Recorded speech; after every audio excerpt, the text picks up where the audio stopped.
Sa likod ng mga alon at hangin na tila mga kalisag, kami ni Lando ay mangingisda sa isang maliit na baryo sa gilid ng dagat. Hindi ko malilimutan ang araw na iyon. Ang kalangitan ay nagsimula sa isang kulay kahel na nagbabanta ng dilim. Kami ay nasa bangka, tila mga mandirigma sa harap ng isang hindi inaasahang laban. Dahan-dahan lang, Rico, bulong ni Lando habang iniangat ang lambat. Marahang humihinga, kami ay abala sa aming trabaho.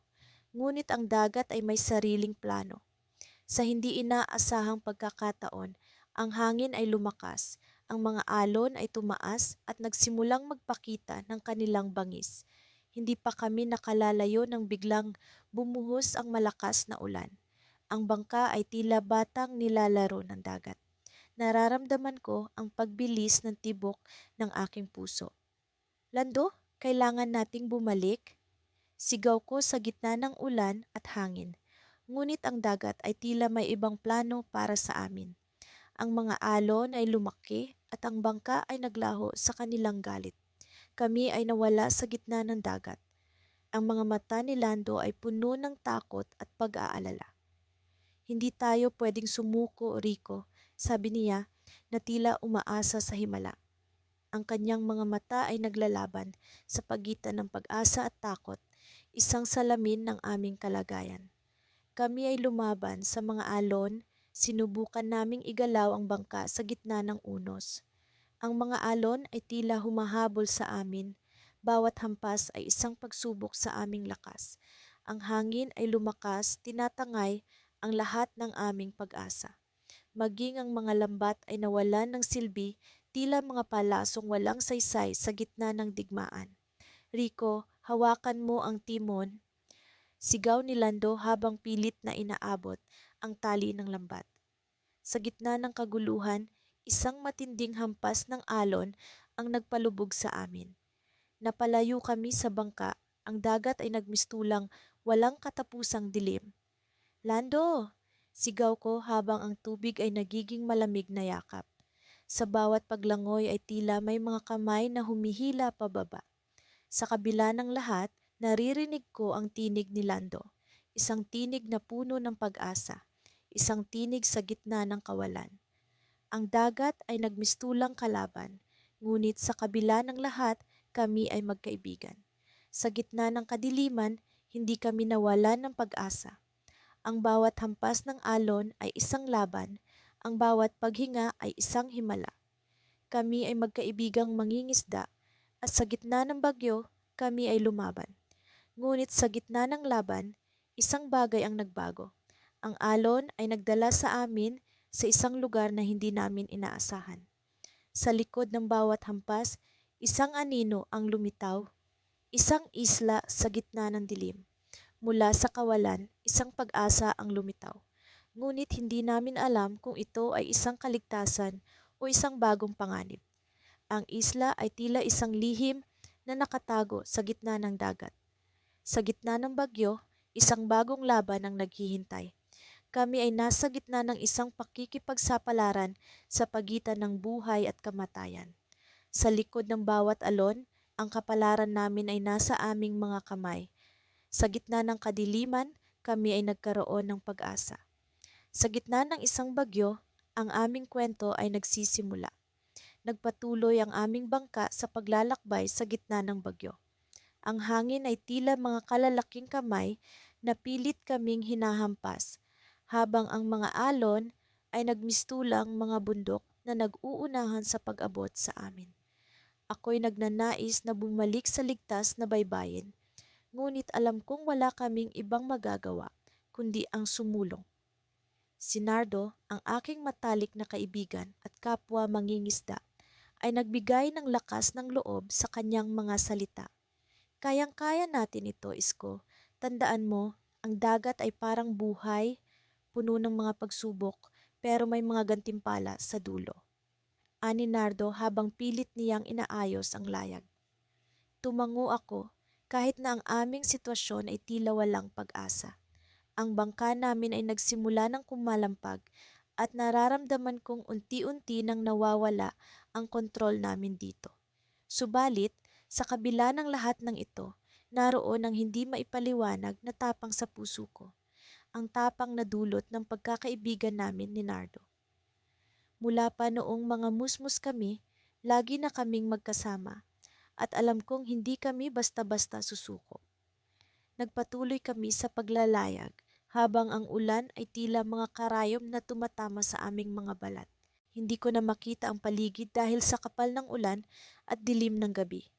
Ang tanging naririnig ko ay ang pag-ugong ng hangin at ang sigaw ni Nardo, "Dahan-dahan lang, kaya natin ito." Sa isang iglap, isang malakas na alon ang tumama sa amin.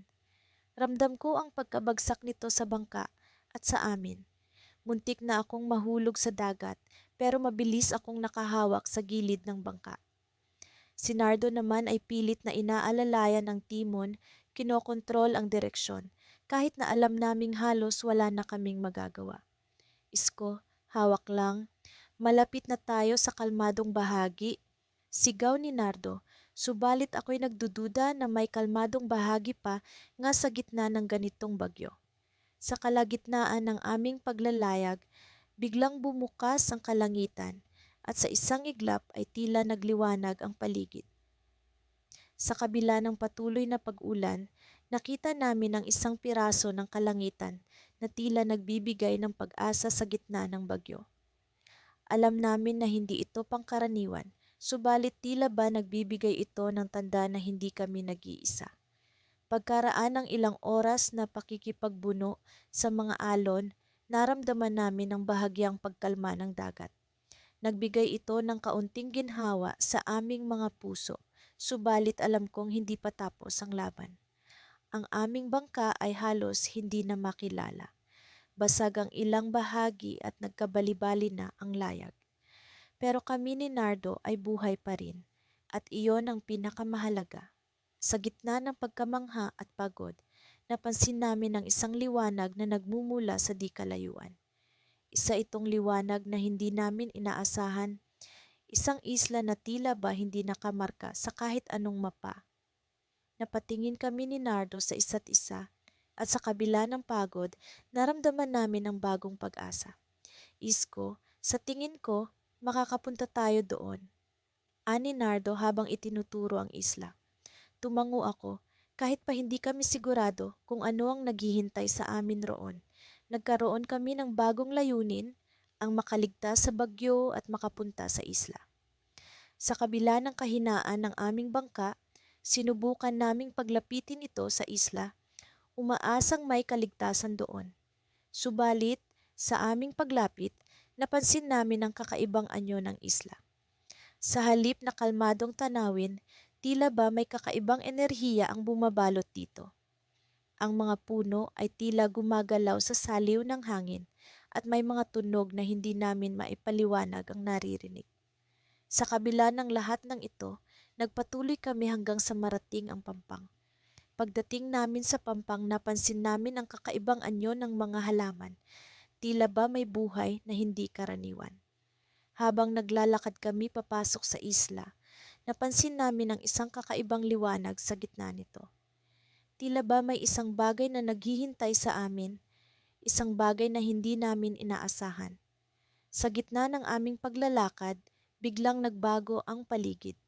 Ang mga tunog ay naging mas malakas, ang mga puno ay tila ba nagmistulang mga bantay na nagmamasid. Sa isang iglap, narinig namin ang isang tinig.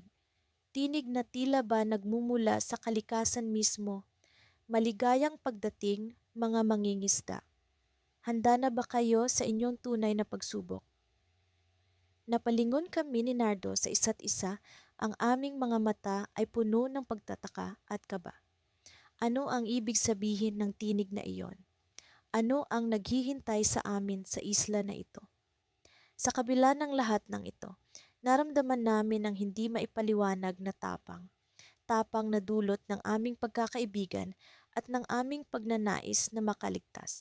Subalit, sa kabila ng tapang na iyon, alam kong hindi pa tapos ang aming kwento.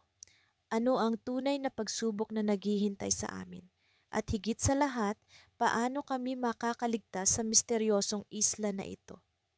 Sa gitna ng walang humpay na ulan, at nagngangalit na hangin, naramdaman kong tila ba kami ay mga dahon lamang na itinapon sa kalawakan ng dagat. Ako si Ramon at kasama ko si Berto, ang matalik kong kaibigan na nakilala ko mula pa noong kami ay mga bata. Ngayon, sa gitna ng panganib na dulot ng bagyo, kami ay nasa bingit ng buhay at kamatayan. Hindi ito ang unang beses na kami ay naglayag sa ilalim ng malupit na panahon.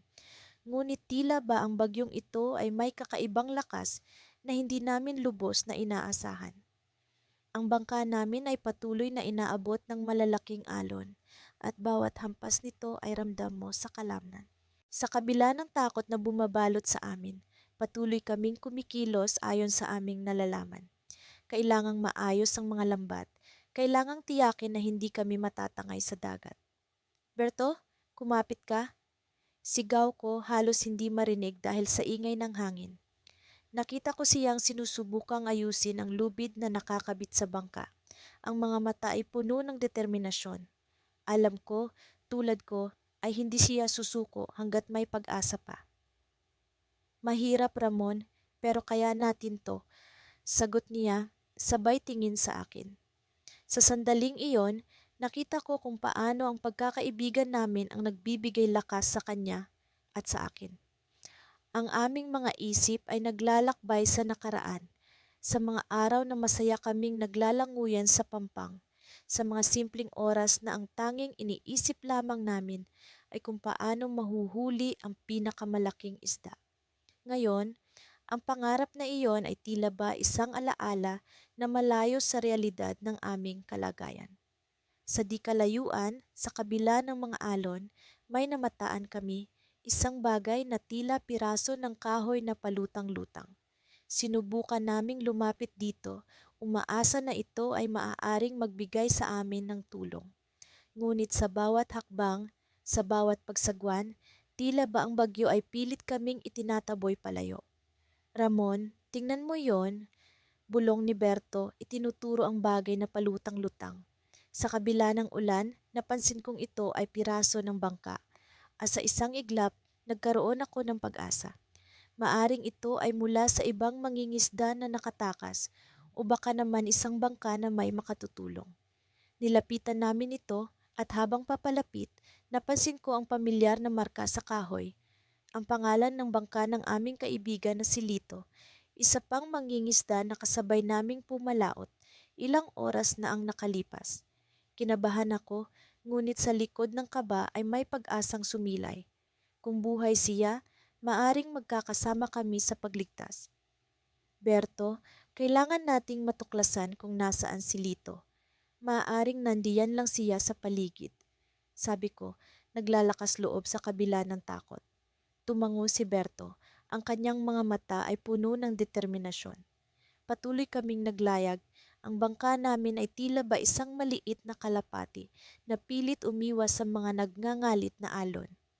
Sa bawat paggalaw, sa bawat hampas ng hangin, nararamdaman ko ang pagkakaibigan namin ni Berto na nagbibigay lakas sa aming dalawa. Ito ang dahilan kung bakit hindi kami sumusuko.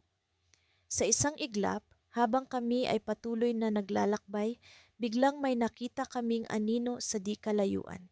Isang bagay na tila ba gumagalaw sa ibabaw ng tubig. Hindi namin alam kung ito ba ay isang tao o isang nilalang, ngunit ang aming pag-asa ay muling nabuhay. Nagmadali kaming pumunta sa direksyon nito. Umaasa na ito nga si Lito. Ngunit sa gitna ng aming paglapit, biglang nagbago ang ihip ng hangin. Ang bangka namin ay tila ba hinila ng isang puwersa na mas malakas kaysa dati. Nagkatinginan kami ni Berto. Ang aming mga mata ay nag-uusap sa kabila ng ingay ng bagyo. Alam namin na ang susunod na sandali ay maaaring magpasya sa aming kapalaran. Sa kabila ng takot, sa kabila ng panganib, patuloy kaming kumapit sa bangka. Sa bawat hampas ng alon, sa bawat ihip ng hangin, alam namin na ang aming pagkakaibigan ang magsasalba sa amin. Ngunit sa di inaasahang pagkakataon, sa gitna ng dilim, may narinig kaming sigaw, isang sigaw na puno ng pag-asa at takot. Heto ako, tulungan niyo ako. Sigaw ng isang tinig na pamilyar. Ang aming mga puso ay tumibok ng mas mabilis, alam namin na ito si Lito. Ngunit sa likod ng sigaw, may naramdaman kaming kakaiba, isang bagay na hindi namin inaasahan. Sa gitna ng sigwa, sa gitna ng pag-asa, naramdaman namin ang isang puwersa na tila ba hindi natural. Ang aming mga puso ay puno ng takot at pag-asa, at sa sandaling iyon, nagkaroon ng hindi inaasahang twist na magbabago sa aming kapalaran. Ano ang lihim sa gitna ng sigwa? Ano ang tunay na nangyari kay Lito? Sa kabila ng kasalukuyang pagsubok, ang aming pagkakaibigan ang magsisilbing liwanag sa dilim na aming kinakaharap. Ngunit ang tanong, ano ang darating na susunod?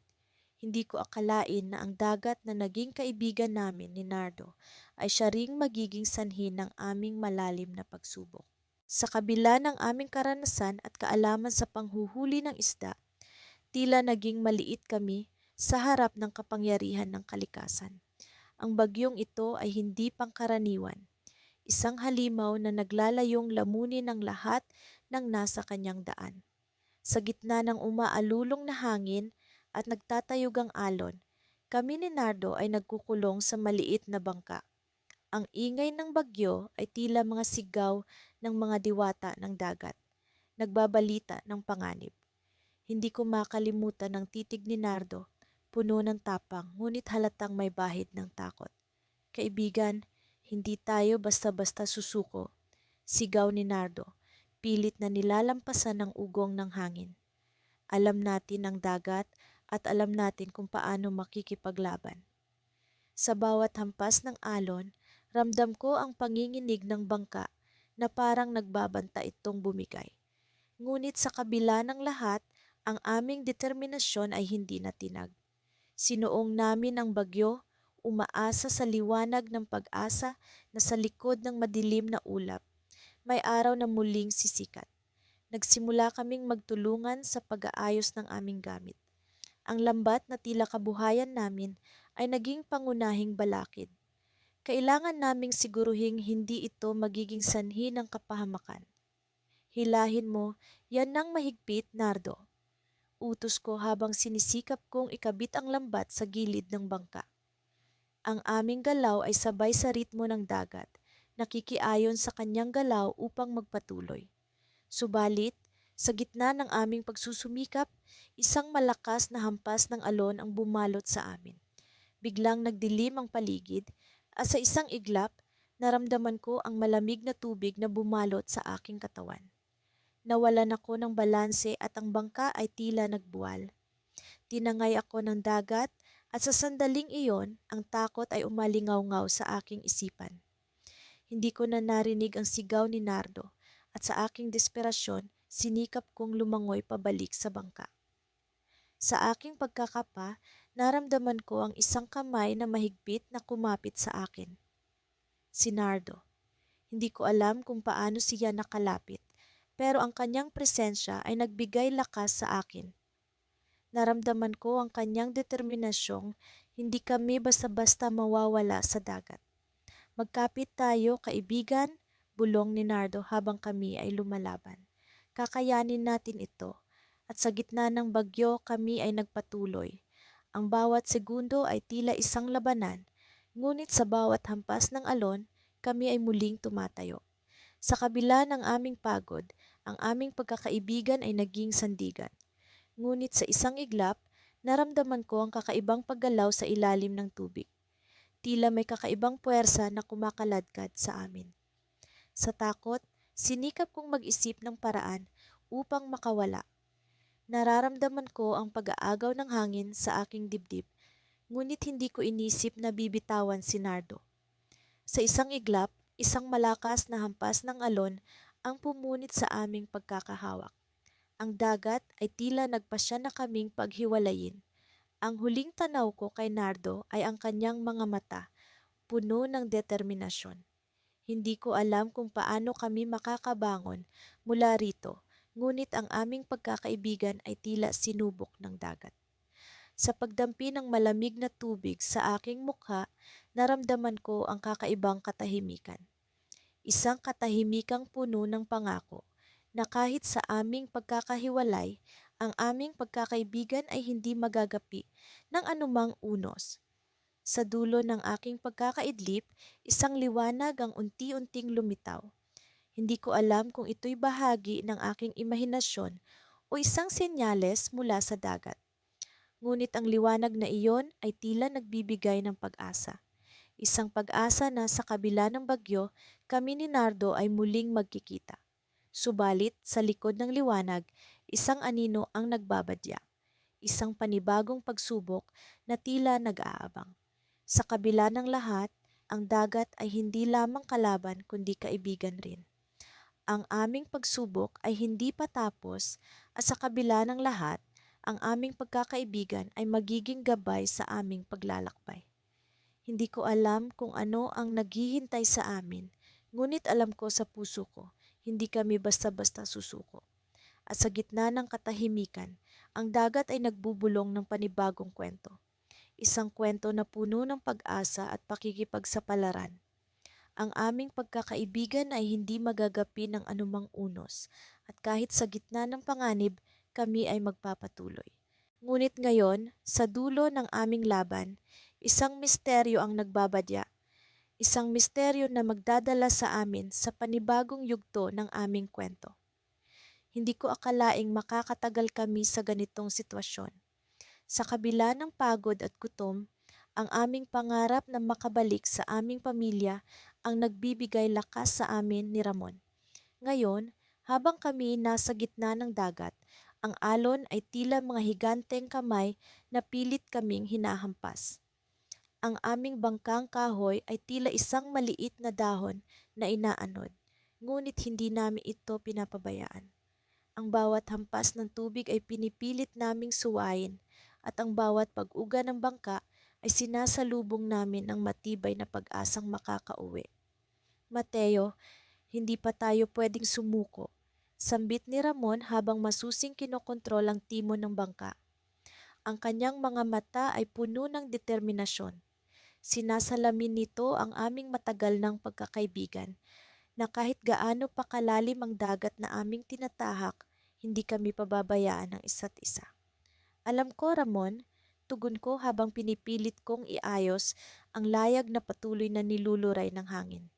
Kailangan lang nating magtulungan at tiwala sa isa't isa. Nagpatuloy ang aming laban sa gitna ng bagyo. Ang hangin ay sumisipol, tila mga multong galit na nagwawala sa paligid. Ang ulan ay bumuhos ng walang patid, dumadaloy sa aming mga balat na tila mga luha ng kalangitan. Subalit sa kabila ng lahat ng ito, ang aming loob ay hindi natitinag. Sa bawat hampas ng alon, sa bawat pag-uga ng bangka, nararamdaman ko ang tibay ng aming pagkakaibigan. Mateo, sa tingin mo ba makakabalik pa tayo? Tanong ni Ramon sa isang sandali ng katahimikan sa gitna ng ingay ng bagyo. Nakakaramdam ako ng takot, Ramon, pero mas higit ang tiwala ko sa Diyos at sa iyo. Sagot ko. Sa oras na iyon, isang malakas na pagkulog ang umalingaw-ngaw at ang langit ay tila umusal ng isang sumpa. Ang dagat ay nagalit, ang mga alon ay nagpatuloy sa kanilang pagwawala.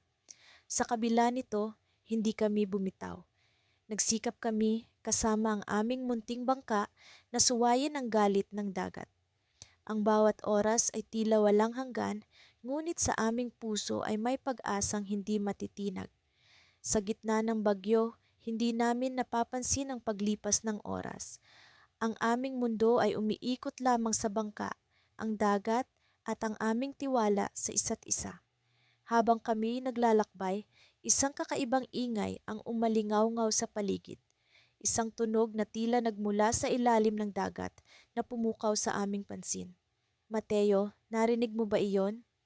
Tanong ni Ramon, ang kanyang mukha ay puno ng pag-aalala. Oo, Ramon, ano kaya iyon? Sagot ko, habang ang kaba ay unti-unting bumabalot sa akin. Sa gitna ng dagat, isang anino ang unti-unting umangat mula sa ilalim. Isang anyo na hindi namin inaasahan. Isang nilalang na tila mula sa alamat, isang higanting pating na ang mga mata ay tila nag-aalab sa galit. Sa oras na iyon, ang aming takot ay naging mas malalim pa kaysa sa bagyo, mas malalim pa kaysa sa dagat. Mateo, ano ang gagawin natin? Tanong ni Ramon. Ang kanyang boses ay puno ng pangamba. Hindi ko alam, Ramon, tugon ko. Ang aking puso ay bumilis ang tibok habang ang nilalang ay unti-unting lumalapit sa aming bangka. Ang bangka namin ay tila isang maliit na laruan sa harap ng higanting pating. Ang aming pag-asa na makabalik ay tila unti-unting naglalaho sa kanyang matatalim na ngipin. Ngunit sa aming kalooban, sa gitna ng takot, ay may natitira pa ring pag-asa. Alam namin na hindi kami basta-basta susuko. Habang lumalapit ang pating, ang dagat ay tila naging isang arena. Sa gitna ng bagyo, sa gitna ng panganib, ang aming pagkakaibigan ang naging sandigan. Mateo, kailangan nating mag-isip ng paraan para makaligtas, sambit ni Ramon. Ang kanyang mga mata ay puno ng determinasyon. Sa oras na iyon, isang ideya ang pumasok sa aking isipan. Ramon, ang mga isda, alam ko na ang paraan, sigaw ko, puno ng pananabik.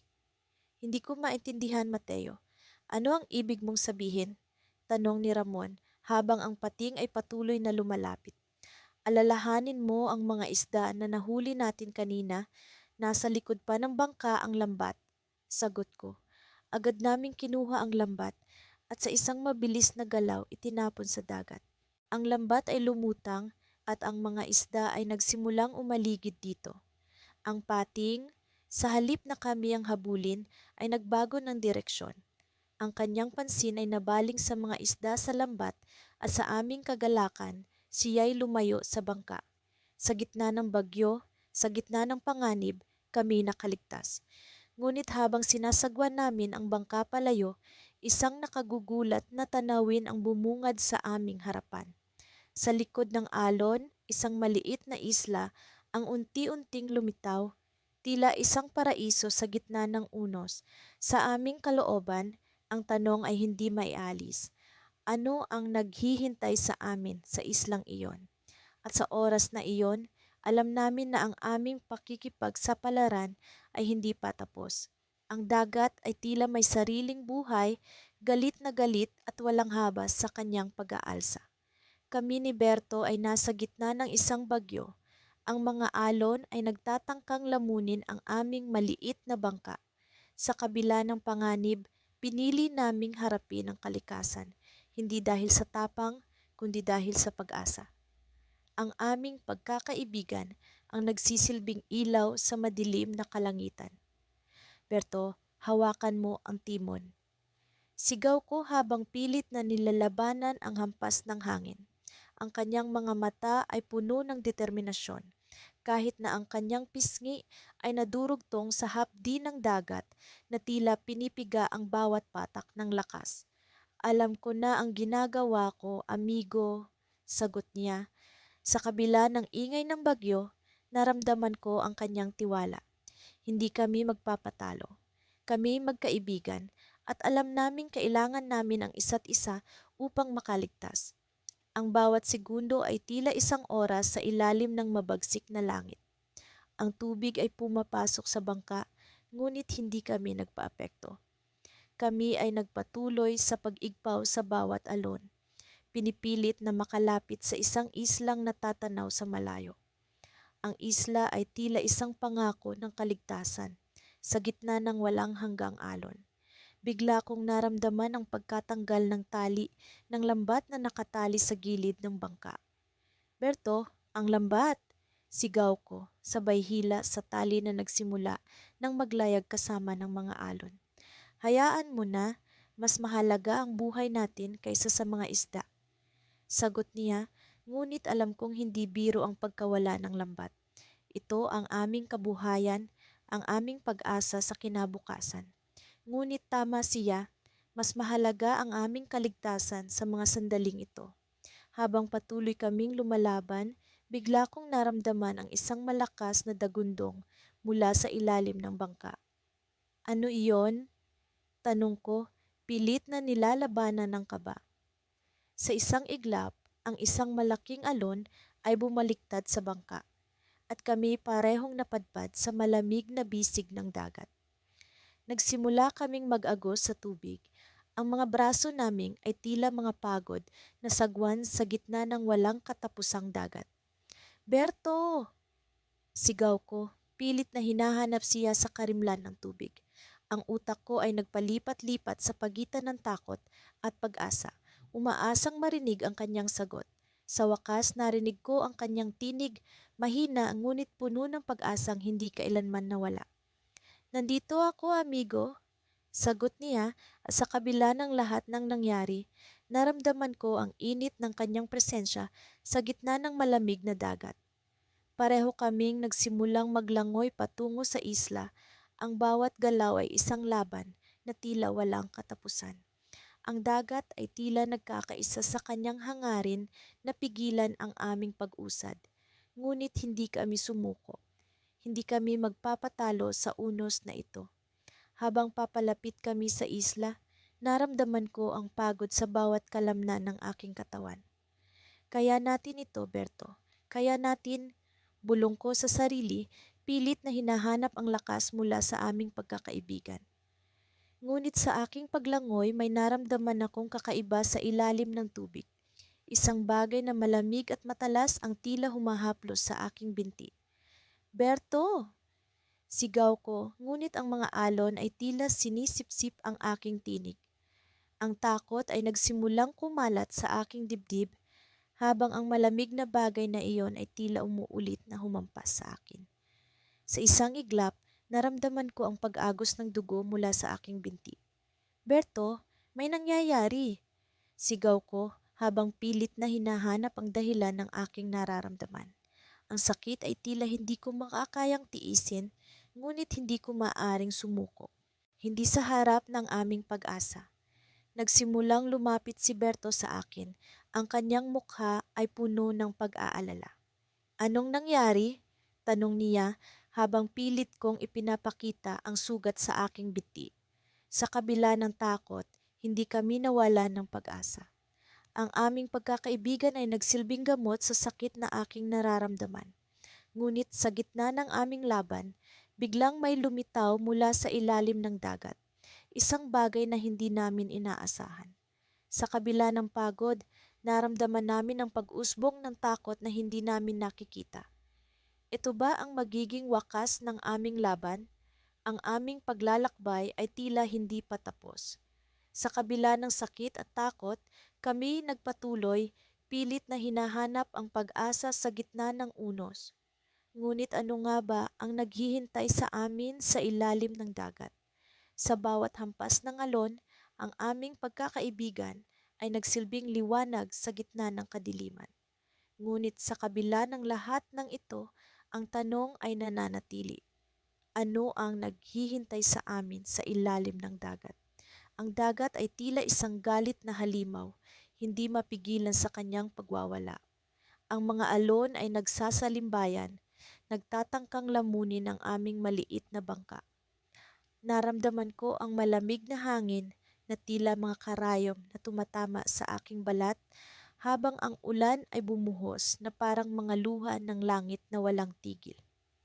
Si Lando, ang aking matalik na kaibigan at kapwa mangingisda, ay naroon sa tabi ko, nagsusumikap na kontrolin ang manibela ng bangka habang sinusubukan naming magpumiglas sa gitna ng bagyo. Kayang-kaya natin ito, Lando! Sigaw ko, pilit na nilalakasan ng boses ko upang marinig niya sa kabila ng ingay ng hangin at dagat. Ngunit sa kabila ng aming tapang, alam naming nasa bingit kami ng panganib. Ang hangin ay tila mga halakhak ng demonyong nagmamasid sa aming pagdurusa. Ipinikit ko ang aking mata saglit, umaasang sa panalangin na ang aming maliit na bangka ay makalampas sa pagsubok na ito. Nang bigla, isang napakalaking alon ang dumating, tila isang pader ng tubig na tumataas. Napakabilis ng pangyayari. Napasigaw si Lando at naramdaman ko ang bangka na umakyat at bumagsak. Ang mundo ay umikot at kami ay parehong nahulog sa malamig na yakap ng dagat. Ang tubig ay parang mga kamay na humihila sa akin pababa. Pilit kong iniangat ang aking sarili lumalaban sa bawat paghatak ng alon. Nakita ko si Lando na nagpupumilit din sa kanyang paglangoy at sa isang saglit na pagtingin, nakita ko ang takot sa kanyang mga mata. Takot na hindi ko pa nakita noon. Ngunit alam ko, hindi namin maaaring sumuko. Sa wakas, naramdaman ko ang hangin sa aking mukha. Naabot ko ang ibabaw. Sa kabila ng pagod, nagsumiksik ako sa bangka, hila-hila si Lando patungo sa kaligtasan.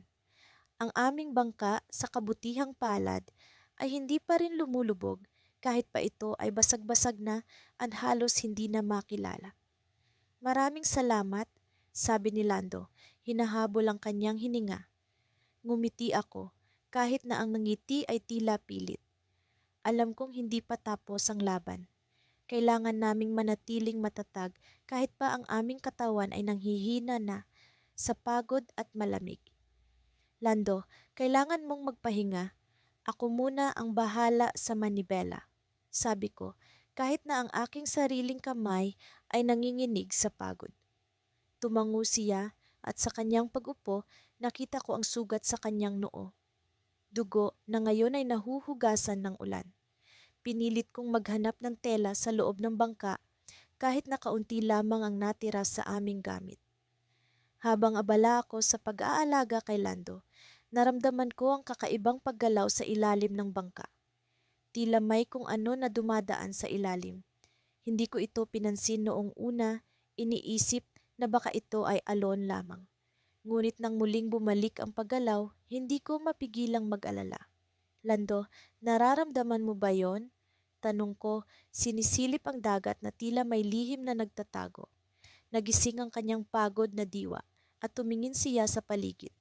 Ang dagat ay tahimik sa gitna ng bagyo, ngunit may kung anong presensya na tila nagmamasid sa amin. Ang aming mga mata ay nagtagpo, kapwa nagtatanong kung ano ang maaaring naroon sa ilalim. Bigla, naramdaman namin ang isang malakas na pagyanig sa bangka. Ang tubig sa paligid ay nagkagulo at sa isang iglap, ang aming bangka ay tila hinila pababa.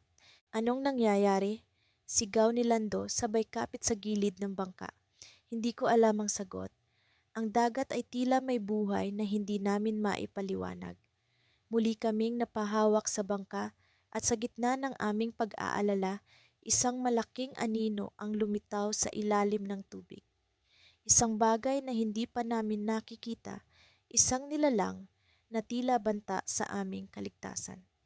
At sa isang kisap mata, ang anino ay nawala. Iniwan ng dagat na tila nagbabalik sa katahimikan nito. Ngunit ang katahimikan na iyon ay hindi nagbigay sa amin ng kapanatagan.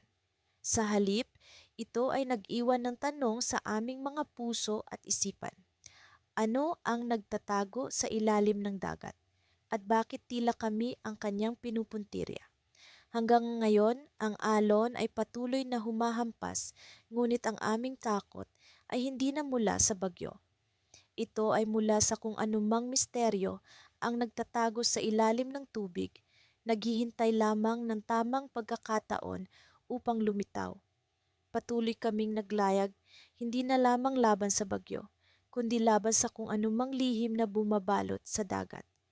Sa gitna ng aming paglalakbay, naroon ang isang pangakong hindi namin mabitiwan, na sa kabila ng panganib, kami ay magkakasama sa laban na ito. Ngunit ang dagat ay punong-puno ng mga hindi inaasahang pagsubok at ang tanong ay, handa ba kaming harapin ang mga ito? Ang dagat ay tila may sariling buhay habang kami ni Nardo ay patuloy na nakikipagsapalaran sa gitna ng nagngangalit na bagyo. Kung minsan ay parang gusto na kaming lamunin ng alon, ngunit sa bawat hampas nito, kami ay patuloy na lumalaban. Hindi ko maikakaila na nararamdaman ko ang takot na unti-unting bumabalot sa aking puso. Ngunit ang presensya ni Nardo ay nagsisilbing ilaw na nagbibigay liwanag sa aking madilim na kalooban. Kaya natin to, Ben, ang sigaw ni Nardo habang magkakasabay naming hinahatak ang lambat na tila ba walang katapusan. Ang kanyang boses ay puno ng pag-asa at sa bawat pagbigkas niya ng mga salitang iyon, nararamdaman ko ang tibay ng kanyang loob na tulad ng bakal. Ang aming bangka ay inaanod na ng alon, ngunit sa kabila ng lahat, hindi kami bumibitaw. Ang maliit na ilawan na nakabitin sa gilid ng bangka ay nagkukusot ng liwanag sa paligid namin, habang ang hanging may dalang ulan ay patuloy na nagpapaligsahan sa aming tapang. Nararamdaman ko ang lamig na sumusuot sa aking balat, ngunit hindi ko ito alintana. Ang tanging nasa isip ko ay ang makabalik kami ng ligtas sa Pampang. Basta't magkasama tayo, Ben, walang bagyo ang makapagpapabagsak sa atin, ang sabi ni Nardo. Ang kanyang mga mata ay puno ng determinasyon at sa kabila ng panganib, hindi ko maiwasang humanga sa kanyang katapangan. Habang patuloy na umaalon ng dagat, naalala ko ang mga araw noong bata pa kami ni Nardo. Ang mga kwento ng aming mga ama tungkol sa dagat ay palaging puno ng misteryo at kagandahan. Noon pa man, alam na namin na ang dagat ay hindi palaging mapagbigay. Ngunit kami ay natutunan na ang tunay na lakas ay hindi lamang nasusukat sa pisikal na kakayahan, kundi sa tibay ng loob at sa tiwala sa isa't isa. Ben, tingnan mo, ang biglang sigaw ni Nardo, sabay turo sa isang bagay na lumilitaw mula sa likod ng makapal na ulap. Sa unay akala ko'y isa lamang itong panaginip, ngunit nang lumapit kami, napagtanto kong isa itong maliit na isla. Tila ba isang oasis sa gitna ng nagngangalit na dagat. Hindi ko alam kung bakit, ngunit bigla kong naramdaman ang pag-asa. Ang isla ay tila ba nagbibigay ng pangako ng kaligtasan, isang lugar kung saan kami makakapahinga. Ngunit kailangan naming magdesisyon ng mabilis dahil ang dagat ay patuloy na nagbabanta. Nardo, subukan natin pumunta doon, ang sabi ko, sabay turo sa direksyon ng isla. Alam kong delikado ang maglayag sa ganitong klasing panahon, ngunit sa tingin ko, ito ang aming tanging pag-asa. Pagkatapos ng ilang minutong paglalayag, narating namin ang isla. Ang aming mga paa ay tila nagpasalamat ng maramdaman ang matibay na lupa. Ang mga puno ay nagbibigay ng kanlungan mula sa ulan at ang hangin ay tila mas kalmado kumpara sa dagat. Nagpahinga kami sa ilalim ng isang malaking puno at sa unang pagkakataon, naramdaman ko ang gaan ng aking kalooban. Ngunit hindi nagtagal, biglang nagkaroon ng kakaibang tunog mula sa likod ng mga puno. Isang tunog na tila ba hindi namin inaasahan. Nardo, narinig mo ba yon? Tanong ko habang ang tensyon ay bumalik sa aking dibdib. Tumayo si Nardo at tumingin sa paligid. Ang kanyang mga mata ay nagmamasid sa kung anumang maaaring nagtatago sa likod ng mga dahon. Hindi ko maipaliwanag, ngunit ang tunog ay tila ba nagmumula sa isang bagay na hindi namin nakikita. Isang bagay na hindi namin inaasahang makikita sa isang isla na tila ba walang tao. Nagkatinginan kami ni Nardo. Ang aming mga mata ay puno ng tanong. Ang isla na akala namin ay kanlungan ay tila ba may tinatagong sikreto. Ben, sa tingin mo ba may ibang tao dito? Tanong ni Nardo habang ang kaba ay nagsisimulang bumalot sa kanyang boses. Hindi ko alam ang sagot, ngunit ang tunog na iyon ay tila nagsasabi ng kung ano. Sa kabila ng takot, alam ko na kailangan naming tuklasin ang misteryo ng isla. Hindi namin alam kung ano ang naghihintay sa amin, ngunit ang tanging alam namin ay kailangan naming magpatuloy. Ang isla na nagbigay sa amin ng pag-asa ay tila ba may ibang kwento na nais ipahayag. Habang kami ay papalapit sa pinagmula ng tunog, naramdaman ko ang tibok ng aking puso na bumibilis. Ang paglalakbay na ito ay puno ng panganib, ngunit ang presensya ni Nardo ay nagsisilbing gabay. Kahit ano pa man ang aming matuklasan, alam kong hindi kami nag-iisa. At sa likod ng mga puno, natuklasan namin ang isang bagay na magbabago sa aming kwento magpakailanman. Sa kalagitnaan ng dagat, habang ang aming bangka ay tila nagsasayaw sa ibabaw ng nagngangalit na alon, Naramdaman ko ang bawat pitik ng hangin na tila nagiging mga palad ng bagyong nagtatangkang lunurin kami. Kasama ko si Tomas, ang aking matalik na kaibigan at kapwa mangingisda na sa kabila ng panganib ay hindi nawawalan ng tiwala sa aming kakayahan na malampasan ang pagsubok na ito. Tomas, sigaw ko upang manaig ang boses ko sa ingay ng hangin. Kumapit ka sa lubid, kailangan nating patatagin ang bangka. Alam ko na ang bawat segundo ay mahalaga at isang maling galaw ay maaaring magtulak sa amin sa panganib na hindi na namin makakayanan. Kitang-kita ko ang determinasyon sa mga mata ni Tomas, kahit pa ang takot ay nagkukubli sa likod ng kanyang kalmado at matatag na ekspresyon. Sa aming mga kamay, ang lubid ay tila nagiging lifeline, ang tanging bagay na pumipigil sa amin sa pagkawasak. Minsan, sa gitna ng kaguluhan, nakakahanap kami ng mga sandali ng katahimikan. Mga saglit na ang dagat ay tila nag-aalangan. Binibigyan kami ng pagkakataong makapag-isip. Sa mga sandaling iyon, naalala ko ang mga kwento ng aming mga ninuno tungkol sa dagat. Ang dagat ay hindi kaaway, bagkus ito'y isang guro, isang nilalang na dapat mong igalang at unawain. Ngunit sa oras na iyon, hindi ko maiwasang maramdaman ang galit at takot sa mga alon na tila walang awang sumusubok sa aming lakas. Tomas, naalala mo ba noong una tayong pumalaot? Tanong ko habang patuloy na hinihila ang lubid, pilit na pinapakalma ang aking sarili sa gitna ng kaguluhan. Oo, iyon ang unang beses na muntik na tayong lumubog, sagot ni Tomas sa pagitan ng kanyang malalalim na paghinga. Ngunit hindi tayo sumuko. Ngayon pa ba tayo susuko? Ang kanyang mga salita ay tila naging apoy na nagpasiklab sa aking loob. Alam kong hindi kami nag-iisa.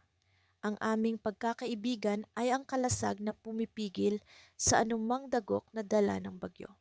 Alam ko na kailangan naming magpatuloy, hindi lamang para sa aming mga sarili, kundi para sa mga pamilya namin na nag-aabang sa aming pag-uwi. Habang ang mga oras ay tila bumagal sa gitna ng walang tigil na pag-ulan at hangin, nakaramdam ako ng kakaibang paggalaw sa ilalim ng bangka. Sa una, inakala ko na ito'y dulot lamang ng mga alon. Ngunit nang maramdaman ko ang pagyanig na tila may ibang puwersa na dumadampi sa bangka, nagising ang aking mga sensya. May kakaiba, isang bagay na hindi bahagi ng bagyo, isang puwersa na nagmumula sa kailaliman ng dagat. Tomas, nararamdaman mo ba iyon? Tanong ko, ang aking tinig ay puno ng pag-aalala at kaba. Tumango si Tomas, ang kanyang mukha ay naglalarawan ng parehong pag-aalala. Hindi ito normal, kaibigan. May ibang nangyayari. Sa aming pagkakakapit sa bangka, naramdaman namin ang paggalaw ng isang bagay na tila buhay sa ilalim. Ang paggalaw ay hindi maipaliwanag. Isang halo-halo ng pagkatakot at pagkamausisa ang bumalot sa aming dalawa. Hindi namin alam kung ano ang nasa ilalim, ngunit alam namin na kailangan naming malaman. Ang aming mga puso ay tumibok ng mabilis. Bawat tibok ay isang paalala na kami ay nabubuhay, na kami ay lumalaban. Sa gitna ng pag-alon at pag-ulan, nagdesisyon kaming silipin ang ilalim ng bangka. Dahan-dahan kaming yumuko, ang aming mga mata ay naghahanap sa maulap na tubig. Ang malamlam na liwanag ng buwan ay nagbibigay ng kaunting ilaw upang makita ang misteryo. Ngunit sa pagtingin namin, ang tubig ay tila nagkukubli ng isang bagay, isang anino na kumikilos sa ilalim ng bangka. Tomas, may anino, sabi ko. Ang aking boses ay puno ng pagkamangha. Oo, at hindi ito basta-basta. Parang may buhay, sagot niya, at ang kanyang kanang kamay ay dahan-dahang lumusot sa malamig na tubig. Sa mga sandaling iyon, isang matinding pagyanig ang lumukob sa bangka. Halos itulak kami mula sa aming kinatatayuan. Ang dagat ay tila nagagalit, ngunit hindi dahil sa bagyo. May puwersa sa ilalim, isang bagay na mas malaki kaysa sa inaakala namin. Sa pag-angat ng aming mga mukha mula sa tubig, kami ay nagkatinginan ni Thomas, isang tahimik na pagkakaintindihan ang namagitan sa amin. Alam namin na ang aming laban ay hindi lamang sa bagyo, kundi sa misteryosong puwersa sa ilalim ng dagat. At doon, sa gitna ng dagat, habang ang bagyo ay patuloy na humahampas sa aming bangka, isang tanong ang bumalot sa aming isipan. Ano ang nasa ilalim ng dagat at paano namin ito haharapin? Nagtapos ang bahagi na ito sa isang cliffhanger sa pag-asa na kami ay makakahanap ng sagot sa aming mga tanong. Hindi ko makakalimutan ang araw na iyon, ang araw na hinamon namin ang kalikasan at halos mawalan kami ng pag-asa. Ako si Nilo at kasama ko si Lando, ang aking matalik na kaibigan at kapwa mangingisda. Sa kabila ng malupit na kalikasan, kami ay nagpatuloy sa aming hanap buhay, sapagkat ang dagat ang tanging pinagkukunan namin ng kabuhayan. Nagsimula ang lahat sa payapang umaga. Ang araw ay kasing liwanag ng aming mga ngiti habang kami naglalayag sa aming lumang bangka. Nangongolekta kami ng mga lambat at umaasang makakakuha ng sapat na huli. Subalit, ang simoy ng hangin ay tila may dalang babala. Nagtinginan kami ni Lando at sa aming mga mata ay nagkaunawaan. Ang dagat ay maaaring maging mapaglaro at mapanganib. Habang kami nasa kalagitnaan ng karagatan, napansin naming unti-unting nagbabago ang ihip ng hangin. Ang mga alon ay nagsimulang magwala at kasabay nito ang pagdilim ng kalangitan. Ang alingawngaw ng kidlat ay tila isang babala ng paparating na unos. Nagdesisyon kaming bumalik, ngunit huli na. Ang bagyo ay dumating ng mas mabilis kaysa sa aming inaasahan. Ang aming bangka ay sinimulang itulak ng mga alon na tila mga higanting kamay na nagtatangkang kami lunurin. Sa gitna ng kaguluhan, naramdaman ko ang paminsan-minsang pagsadsad ng bangka. Tila ito'y nagwawala sa ilalim ng aming mga paa.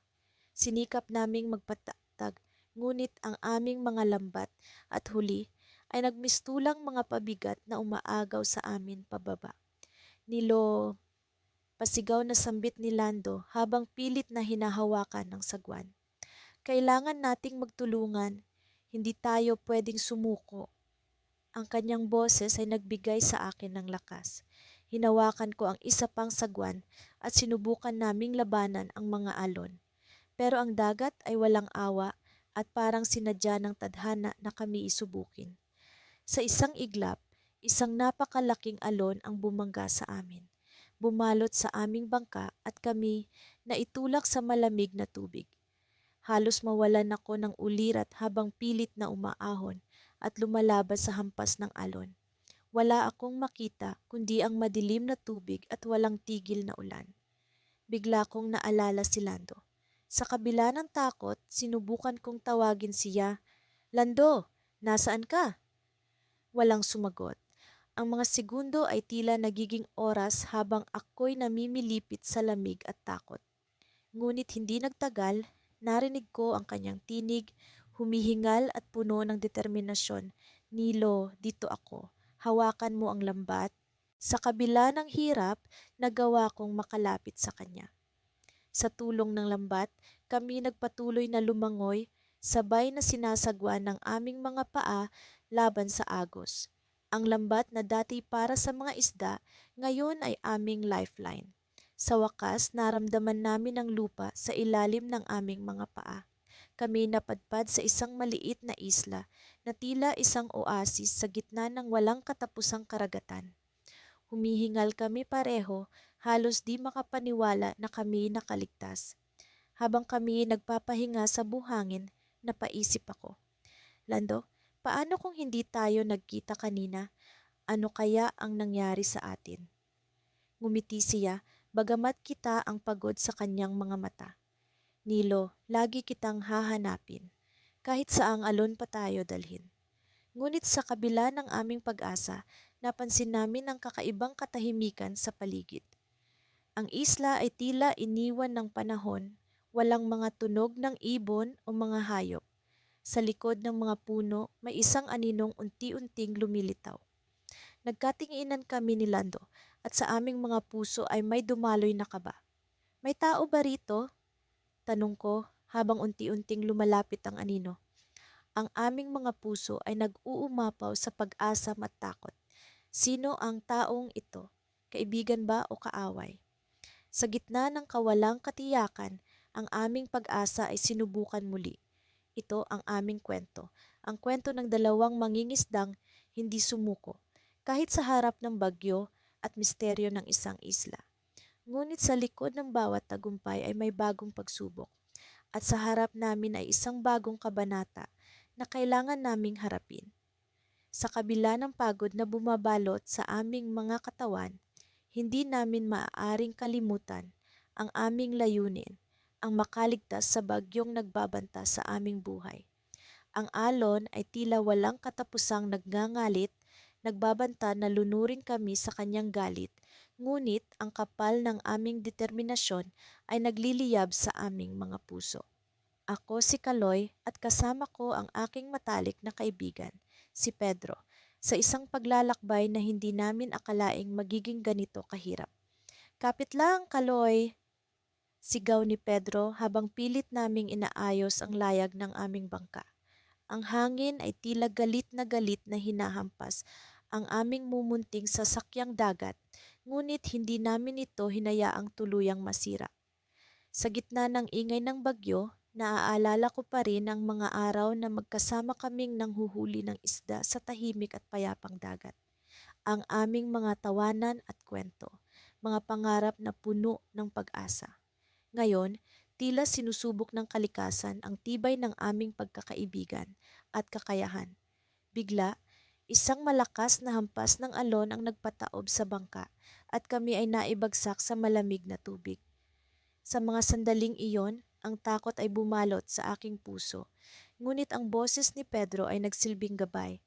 Kaloy, kumapit sa akin. Sigaw niya at sa kanyang mga mata nakita ko ang hindi matitinag na tiwala. Hindi ko siya maaaring pabayaan. Magkasama kaming muling lumangoy patungo sa bangka na ngayoy lumulutang na lamang sa ibabaw ng tubig. Sa kabutihang palad, nagawa naming umakyat muli sa bangka. Habang sinisikap naming ayusin ang aming sarili, naramdaman ko ang pagod at lamig na gumagapang sa aking katawan. Ngunit wala akong oras para manghina. Si Pedro, sa kabila ng kanyang mga sugat, ay hindi tumigil sa pag-aayos ng layag. Ang kanyang determinasyon ay nagsilbing inspirasyon sa akin. Pedro, sabi ko, hindi ko na alam kung kaya pa natin ito. Ang bagyo'y tila lumalakas pa. Ngunit ngumiti siya, ang kanyang mga mata ay puno ng pag-asa. Kaloy, hindi tayo susuko. Hanggat magkasama tayo, may pag-asa. Ang kanyang mga salita ay tila isang ilaw sa gitna ng kadiliman. Muli naming sinubukan ang aming makakaya upang mamanipula ang layag. Sa bawat galaw, nararamdaman ko ang lakas ng dagat. Ngunit sa bawat hakbang ay nararamdaman ko rin ang tibay ng aming pagkakaibigan. Sa mga oras na iyon, naisip ko na hindi lamang kami mangingisda, kami ay mga mandirigma sa laban na ito. Habang ang bagyo ay patuloy sa pagngangalit, isang hindi inaasahang pangyayari ang naganap. Isang matinis na tunog ang narinig mula sa ilalim ng bangka. Pedro, ano yon? Tanong ko, ang aking boses ay puno ng kaba. Napatingin si Pedro sa akin, ang kanyang mukha ay puno ng pag-aalala. Mukhang may tumama sa ilalim ng bangka, baka may sira na ito. Hindi namin alam kung gaano kalubha ang pinsala, ngunit ang aming bangka ay tila unti-unting lumulubog. Sa mga sandaling iyon, ang takot ay muling bumalot sa akin. Ngunit sa kabila ng lahat, alam kong hindi kami maaaring sumuko. Kaloy, kailangan nating kumilos, sabi ni Pedro habang sinisikap niyang tingnan ang ilalim ng bangka.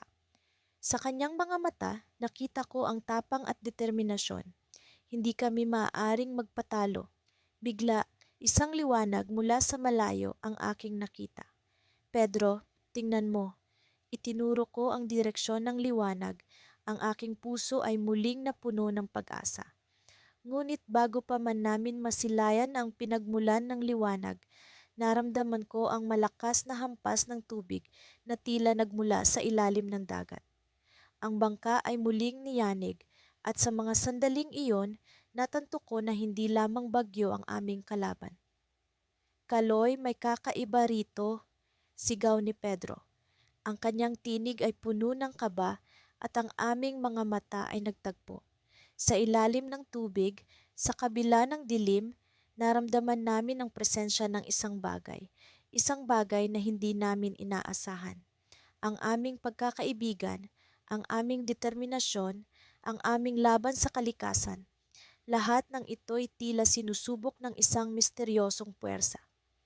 Sa gitna ng lahat ng ito, ang liwanag sa malayo ay nagsilbing pag-asa. Ngunit hindi rin namin alam kung ito'y kaligtasan o panibagong panganib. Habang ang bangka ay patuloy na niyanig ng alon at misteryosong puwersa, naramdaman ko ang tibok ng aking puso. Mabilis, puno ng kaba, ngunit puno rin ng pag-asa. Sa mga sandaling iyon, alam kong ang laban ay hindi pa tapos. Magkasama kaming susulong, magkasama kaming haharap sa hamon, at magkasama naming tutuklasin ang misteryo sa likod ng liwanag. Ngunit ano nga kaya ang naghihintay sa amin sa dulo ng liwanag na iyon?